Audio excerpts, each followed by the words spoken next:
कुछ दिनों की छुट्टियों में मैं, आदित्य, अपने मौसा जी के यहाँ गया था, जो अरुणाचल प्रदेश के एक शांत और सुरम्य गांव 0 में रहते हैं। मौसा जी की एक बेटी है, स्मिता, जिसकी उम्र करीब 23 साल है।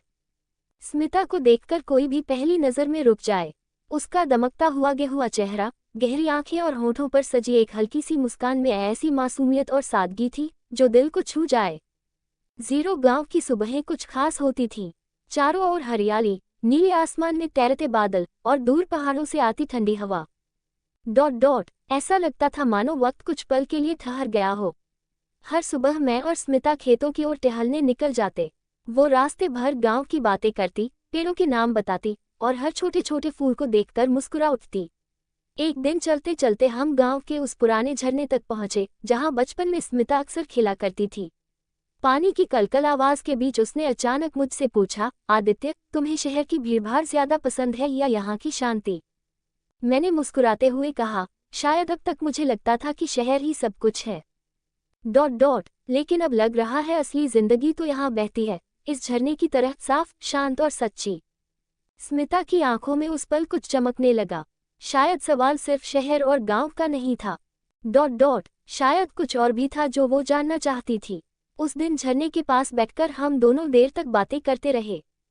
स्मिता बहुत कुछ कह रही थी, अपनी किताबों के बारे में, गांव के त्योहारों के बारे में और अपने सपनों के बारे में।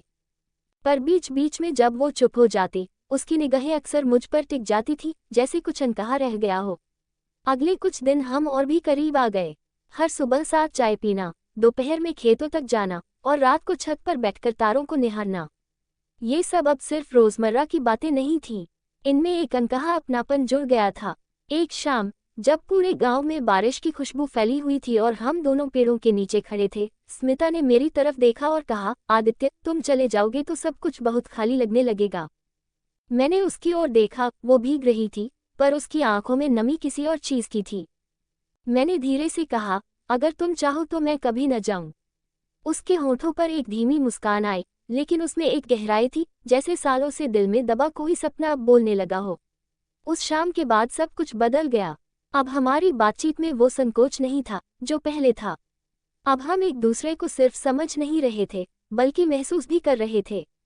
पर जैसे जैसे मेरी छुट्टियां खत्म होने लगी, एक अजीब सी बेचैनी हमारे बीच आने लगी। जाने का दिन करीब था और हम दोनों खामोश होते जा रहे थे, शायद इस डर से कि अगर कुछ कहा तो वो पल टूट जाएगा। अंतिम दिन की सुबह, जब मैं अपना बैग पैक कर रहा था, स्मिता बिना कुछ कहे कमरे के दरवाजे पर खड़ी रही।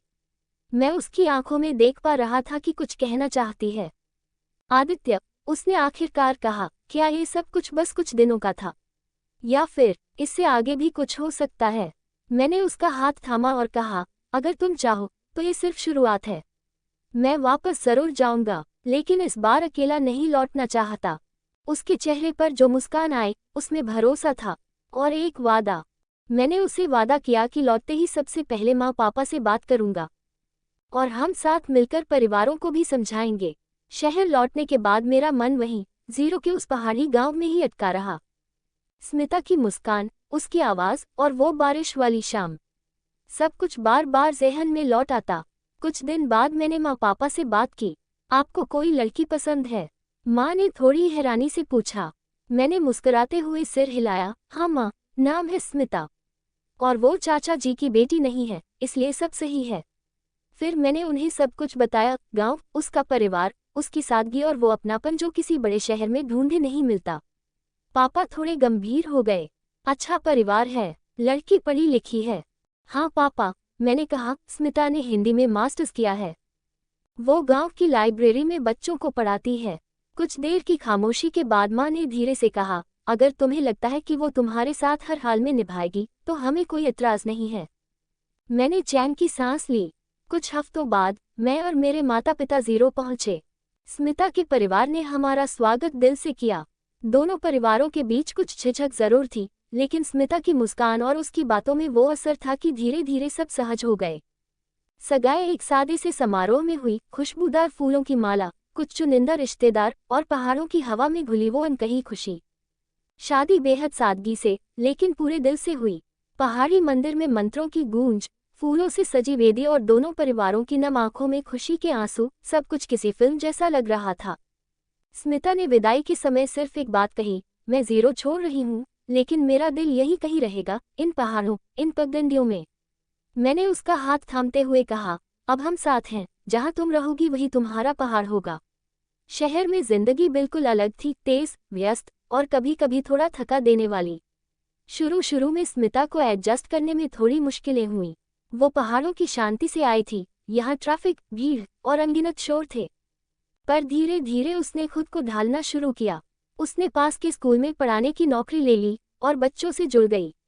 शाम को जब हम दोनों मिलते, वो अपनी कहानियां सुनाती, किसी बच्चे की शरारत, किसी के माँ बाप की चिंता या फिर अपने नए अनुभव।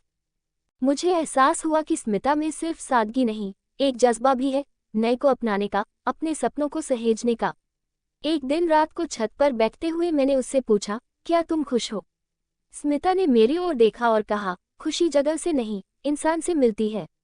और तुमसे बड़ी खुशी मुझे और क्या मिल सकती है? शादी को 2 साल हो चुके थे। हमारी जिंदगी में अब स्थिरता थी और रिश्ते में एक गहराई। एक दूसरे की आंखों में हम वो बातें भी पढ़ लेते थे जो कभी कह नहीं पाते थे। एक सुबह जब मैं ऑफिस जाने की तैयारी कर रहा था, स्मिता ने धीरे से कहा, आदित्य, मुझे तुमसे कुछ कहना है। उसकी आंखों में हल्की सी घबराहट थी, लेकिन मुस्कान भी। मैं माँ बनने वाली हूँ, उसने धीमे से कहा। मैं कुछ पल चुप रह गया, जैसे समय ठहर गया हो। फिर मैंने उसे कसकर गले लगा लिया। सच, मैं बस यही दोहरा पाया। वो पल हमारे जीवन का सबसे खूबसूरत मोड़ था। गर्भावस्था के 9 महीने हमारे लिए किसी यात्रा जैसे थे, हर महीने नए एहसास, नई चुनौतियां और नई उम्मीदें लेकर आता। स्मिता की तबीयत कभी कभी बिगड़ जाती, लेकिन वो कभी शिकायत नहीं करती। वो हर दर्द को मुस्कुराकर सहती रही, जैसे किसी बड़ी जिम्मेदारी को अपनाने का उत्साह हो उसमें। आखिरकार एक सद सुबह हमारे घर एक नन्ही सी बच्ची ने जन्म लिया, आकृति। उस दिन जब मैंने अपनी बेटी को पहली बार गोद में लिया, तो मेरी आंखों से आंसू खुद ब खुद बह निकले। स्मिता थकी हुई थी, लेकिन उसके चेहरे पर वो मुस्कान थी जो शब्दों से परे थी। उसने धीमे से कहा, अब हमारी जिंदगी पूरी हो गई। आकृति के आने से हमारे जीवन की परिभाषा ही बदल गई थी। अब हमारी सुबहें उसके मुस्कुराने से शुरू होती और रातें उसके कहकहों में खो जाती। स्मिता ने स्कूल की नौकरी छोड़ दी ताकि वो पूरा समय आकृति को दे सके। और मैं पहले से कहीं ज्यादा मेहनत करने लगा ताकि मेरी दोनों रानियां किसी भी कमी का सामना न करें। समय तेजी से बीतता गया। आकृति अब 5 साल की हो गई थी। जिद्दी, चंचल, लेकिन उतनी ही संवेदनशील, बिल्कुल अपनी माँ जैसी। जब वो स्कूल से लौटती और दौड़ते हुए मेरे गले लगती, तो लगता जैसे दिन भर की थकान किसी जादू से गायब हो जाती है। पर जिंदगी हमेशा एक सी नहीं रहती। एक दिन ऑफिस में अचानक तबीयत बिगड़ी, चक्कर आया और मैं बेहोश हो गया। जब होश आया तो हॉस्पिटल में था। डॉक्टर ने कहा, तनाव बहुत ज्यादा है, अब आपको खुद के लिए जीना भी सीखना होगा, आदित्य। उसी शाम स्मिता मेरे पास बैठी थी, हाथ में मेरी दवाइयां, पर आंखों में आंसू। आदित्य, हमने सबके लिए बहुत किया, अब अपने लिए भी कुछ वक्त निकालो। क्या तुम वादा कर सकते हो कि अब थोड़ा खुद को भी जिंदगी दोगे? मैंने उसका हाथ पकड़ा। हाँ स्मिता, अब मैं तुम्हारे लिए, आकृति के लिए और अपने लिए, तीनों के लिए जीऊंगा। वो दिन हमारे लिए एक नई शुरुआत थी। डॉक्टर की बात ने हमें सोचने पर मजबूर कर दिया कि जिंदगी केवल काम और जिम्मेदारियों तक सीमित नहीं होनी चाहिए। स्मिता और मैंने मिलकर फैसला किया कि हम अपने सपनों को भी वक्त देंगे। आकृति की पढ़ाई शुरू हुई और हमने योजना बनाई कि हम जीरो गांव में एक छोटा सा स्कूल खोलेंगे, जहां बच्चे न केवल किताबें पढ़ें बल्कि जीवन की सच्चाइयां भी समझें। कुछ महीनों की तैयारी के बाद हम परिवार समेत जीरो लौट आए। गांव के लोग हमारी योजना से खुश हुए और बच्चों ने भी उत्साह दिखाया। स्कूल में बच्चों के चेहरे पर चमक देख हम खुद को धन्य महसूस करते। स्मिता बच्चों को पढ़ाती, मैं गांव के लोगों से मिलकर उन्हें शिक्षा के महत्व के बारे में समझाता। यहाँ की शांति और अपनापन हमारे दिल को छू गया। मैं महसूस करता था कि आखिरकार हम सही जगह पर हैं, जहाँ जिंदगी का मतलब सिर्फ दौड़ नहीं, बल्कि सुकून और संतोष भी है। रात को छत पर बैठकर स्मिता से मैंने कहा, हमने अपनी जिंदगी का सही अर्थ पाया है। वो मुस्कुराए और बोली, हाँ आदित्य, यहाँ हम सबका घर है, जहाँ प्यार, उम्मीद और भविष्य का बसेरा है।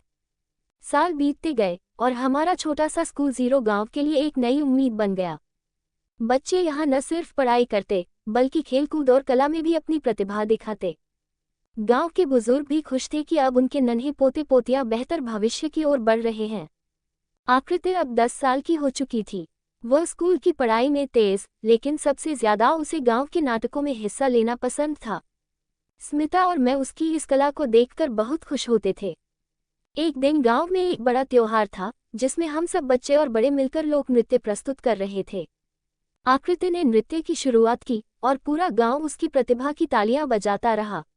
उस पल हमें एहसास हुआ कि हमारी मेहनत रंग ला रही है। लेकिन जिंदगी में चुनौतियां भी आती हैं। आसपास के शहरों से नए लोग आकर गांव के प्राकृतिक सौंदर्य को नुकसान पहुंचाने लगे। हमने सोचा कि शिक्षा के साथ साथ पर्यावरण संरक्षण की भी जागरूकता बढ़ानी होगी। स्कूल में हमने पर्यावरण संरक्षण के विषय को शामिल किया और बच्चों के साथ मिलकर पेड़ लगाए। गांव के लोगों को भी इसके लिए प्रेरित किया। धीरे धीरे जीरो गांव एक उदाहरण बन गया कि कैसे शिक्षा और प्रकृति साथ साथ चल सकते हैं। रात को छत पर बैठकर स्मिता ने कहा, हमने सिर्फ एक स्कूल नहीं बनाया, हमने यहाँ का जीवन बदला है। मैंने मुस्कुराते हुए कहा, और ये सब शुरू हुआ था एक छोटे से फैसले से, अपने सपनों को जीने का।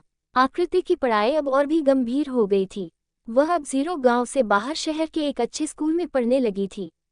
शुरू में उसे शहर की जिंदगी में एडजस्ट करने में थोड़ी दिक्कत हुई, लेकिन जल्द ही उसकी लगन ने सब मुश्किलें दूर कर दी। स्मिता और मैं उसके हर सपने को पूरा करने के लिए जी जान से मेहनत कर रहे थे। हम जानते थे कि उसका उज्जवल भविष्य गांव और हमारे लिए भी गर्व की बात होगी। एक दिन आकृति ने हमारे सामने अपनी योजना रखी। वह बड़े होकर पर्यावरण वैज्ञानिक बनना चाहती है, ताकि वह अपने गांव जैसे इलाकों को और बेहतर बना सके। उसकी बात सुनकर हम दोनों की आंखों में खुशी के आंसू आ गए। गांव में भी अब बदलाव दिखने लगे थे। नए रास्ते बने, स्कूल का विस्तार हुआ और आसपास के गांव के लोग भी जीरो में आने लगे थे सीखने और सहयोग करने। पर एक दिन शहर से एक बड़ी कंपनी के प्रतिनिधि गांव में आए, जो उस इलाके में एक बड़ा उद्योग लगाने की योजना बना रही थी। इससे हमारे गांव की शांति और प्राकृतिक सुंदरता खतरे में आ सकती थी। हमने गांव वालों के साथ मिलकर विरोध करना शुरू किया। आकृति ने भी अपनी आवाज उठाई और गांव के युवाओं को संगठित किया।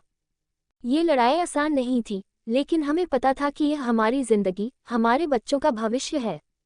रात को जब मैं और स्मिता छत पर बैठे थे, तो मैंने कहा, हमारे सपने अब सिर्फ हमारे नहीं रहे, ये पूरे गांव के हैं। स्मिता ने हाँ में सिर हिलाया और कहा, और साथ मिलकर हम ये सपना जरूर पूरा करेंगे। हमारे गांव में उद्योग का विरोध शुरू होते ही माहौल गंभीर हो गया। शहर से आए कंपनी के लोग जोर शोर से अपने प्रोजेक्ट को मंजूरी दिलाने की कोशिश कर रहे थे, लेकिन हम जीरो के लोग, खासकर युवा, एकजुट थे। आकृति ने गांव के सभी युवाओं को एकजुट किया। उसने अपने स्कूल के दोस्तों के साथ मिलकर पर्यावरण संरक्षण पर जागरूकता अभियान चलाया, पोस्टर बनाए, सभा की और स्थानीय प्रशासन से मिलकर अपनी बात रखी। हमने सोशल मीडिया का सहारा लिया और धीरे धीरे हमारा आंदोलन दूर दूर तक फैलने लगा। गांव के बुजुर्गों ने भी इस लड़ाई में साथ दिया। कुछ महीनों की कड़ी मेहनत के बाद सरकार ने हमारी बात सुनी और कंपनी की योजना पर रोक लगा दी।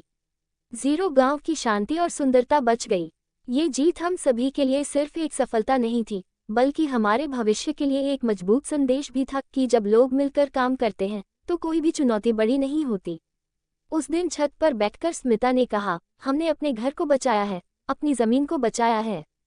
मैंने मुस्कुराते हुए कहा, और हमारी आकृति ने साबित किया कि नई पीढ़ी में ताकत है। समय के साथ साथ आकृति ने अपने सपनों को पूरा करने की दिशा में कदम बढ़ाए। उसने कॉलेज में दाखिला लिया और पर्यावरण विज्ञान की पढ़ाई में उत्कृष्ट प्रदर्शन किया। गांव के लोग उसकी उपलब्धियों पर गर्व महसूस करते थे। स्मिता और मैं हमेशा उसके साथ खड़े रहे, उसकी हर कोशिश में उसका सहारा बने। हम जानते थे कि उसकी सफलता सिर्फ उसकी नहीं, बल्कि पूरे गांव की सफलता है। एक दिन आकृति ने घर आकर हमें बताया कि उसे एक प्रतिष्ठित अंतर्राष्ट्रीय संस्था में इंटर्नशिप का मौका मिला है। ये सुनकर हमारा दिल खुशी से झूम उठा। इसी बीच गांव में भी नई खुशियां आईं। स्कूल में नए शिक्षक आए, स्वास्थ्य सुविधाएं बेहतर हुईं और बच्चों के लिए खेल के मैदान बनाए गए। हमारी छोटी सी दुनिया में एक नई ऊर्जा और उम्मीद जगी थी। रात को जब हम छत पर बैठे थे, आकृति ने कहा, माँ पापा, मेरी मेहनत और आपकी मेहनत से हम सब ने ये साबित कर दिया कि सपने सच हो सकते हैं। स्मिता ने मुझे देखते हुए कहा, और ये सफर तो अभी शुरू हुआ है। आकृति की इंटर्नशिप शहर से बाहर एक बड़े पर्यावरण संरक्षण प्रोजेक्ट पर थी। वहां उसे न सिर्फ नई तकनीक सीखने का मौका मिला, बल्कि असली दुनिया की जटिलताओं से भी सामना करना पड़ा। कभी कभी काम का दबाव इतना बढ़ जाता कि वो थक जाती, लेकिन उसकी हिम्मत कम नहीं हुई। एक दिन जब प्रोजेक्ट के लिए जरूरी डेटा गुम हो गया, तो टीम में तनाव फैल गया। आकृति ने अपनी सूझबूझ और मेहनत से उसे पुनः इकट्ठा किया और काम को समय पर पूरा किया। इस सफलता ने टीम में उसकी काबिलियत को साबित कर दिया। इसी बीच घर में भी खुशियों की खबर आई। हमारे परिवार में एक नया सदस्य आया। स्मिता ने बताया कि वह फिर से मां बनने वाली है। इस खबर ने सबका मन खुशियों से भर दिया। गांव में भी विकास की रफ्तार तेज हुई। नई सड़कें बनी, स्वास्थ्य केंद्र बेहतर हुए और स्कूल की सुविधाएं बढ़ी। परिवार की खुशियों और आकृति की करियर की सफलताओं के बीच हमने ये जाना कि जिंदगी में संतुलन बनाना कितना जरूरी है। रात को हम सब छत पर बैठे थे, जहां आकृति ने कहा, मेरे लिए ये सफर आसान नहीं था, लेकिन आपके प्यार और समर्थन ने मुझे मजबूत बनाया। मैंने स्मिता को देखते हुए कहा, हमारा परिवार एक टीम है और हम हर चुनौती से लड़ सकते हैं। कुछ महीनों बाद हमारे घर एक नई खुशी आई। छोटा सा बच्चा, जिसका नाम हमने अमित रखा। उसकी मासूम मुस्कान ने पूरे घर को रोशनी से भर दिया। स्मिता मां बनी थी और उसकी थकावट में भी एक अनोखा सुख था। आकृति अब कॉलेज में अंतिम वर्ष में थी और अपने करियर की नई ऊंचाइयों की ओर बढ़ रही थी। वह घर आने पर छोटे अमित के साथ खेलती, उसकी हर नई बात पर मुस्कुराती और हमें भी अपने सपनों के बारे में बताती। गांव में भी अमित के आने से उत्साह का माहौल था। लोग हमें नन्हे मेहमान के लिए बधाइयां देने आ रहे थे। हमने गांव में बच्चों के लिए एक नई स्वास्थ्य शिविर भी लगवाया, ताकि हर बच्चा स्वस्थ और खुशहाल रहे। स्मिता ने घर पर ही बच्चों के लिए एक छोटी सी पढ़ाई की व्यवस्था शुरू की, ताकि गांव के छोटे बच्चे भी शिक्षा के करीब आ सकें। हमारे जीवन में नई जिम्मेदारियां आईं, पर प्यार और समर्थन से हर दिन खुशियों से भरा था। रात को छत पर बैठकर मैं स्मिता से बोला, देखो, हमारा परिवार बड़ा है और साथ ही हमारा प्यार भी। वो मुस्कुराई। जीवन की सबसे खूबसूरत कहानी यही है, प्यार, परिवार और सपनों का मेल। अमित के बचपन की हर दिन नई कहानी लेकर आता। उसकी शरारतें, उसके पहले कदम, पहली बार मम्मी पापा को दादा दादी कहकर बुलाना, सब कुछ हमारे लिए खुशी का कारण था। गांव के बच्चे भी अमित के साथ खेलते और उसकी मासूमियत में अपनी बचपन की यादें ताज़ा करते। एक बार अमित ने स्कूल के बच्चों के लिए अपने खिलौने लेकर एक छोटी सी पार्टी रखी, जिससे पूरे गांव में हंसी खुशी का माहौल बन गया। स्मिता ने इस मौके पर बच्चों के लिए रंगोली और लोकगीतों की भी व्यवस्था की।